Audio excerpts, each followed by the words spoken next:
Salamu alaikum. Salamu alaikum. Wa alaikum salam. Yawwa fito.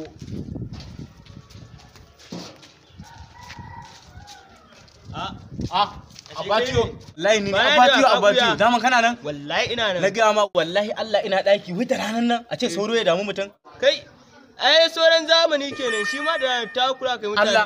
To yanzu abin da za a yi ka san me? Wallahi barin garin nan zan yi. To yanzu ai sauro ya takura min. Gaskiya wannan amma da ka dan tsaya a garin. To dan Allah gidan sauro yake so ka dan ara min. Inda gidan sauro ne ina shi zan baka. To ba matsala da Allah. Ba ni dauko ma. Yawwa.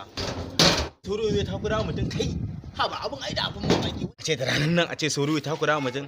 Shi yanzu bai duba duk wannan hakan da na dauka a ce sauran nan ma don uwar sai ya cije ni. Na dauka ba yanzu a ce sauro da rana ya hana mutum bacci. Abba zai yi. Ungoyo. Da je kai amfani da shi. Ba matsala dai. Na ban ma shi ma. Godiya nake. Abatiyo. Abatiyo. Sai an jima. Sai ka ji ni. Sai na shigo. Sai an jima. Abatiyo. Sai ka ji ni Abatiyo. Ha. Dan bala'i. Ha kai. Ko ni ai na samu dadin wannan kwanciyar.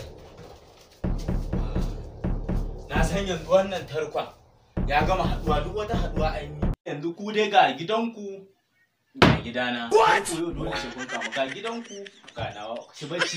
Normal. Alhamdulillah bacci kala kala.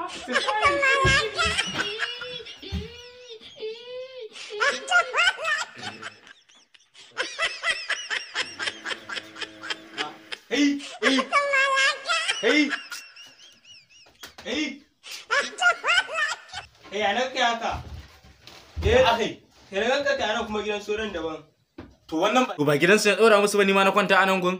Amma kaf Najeriya ba shashasha sama da kai. Kai. What?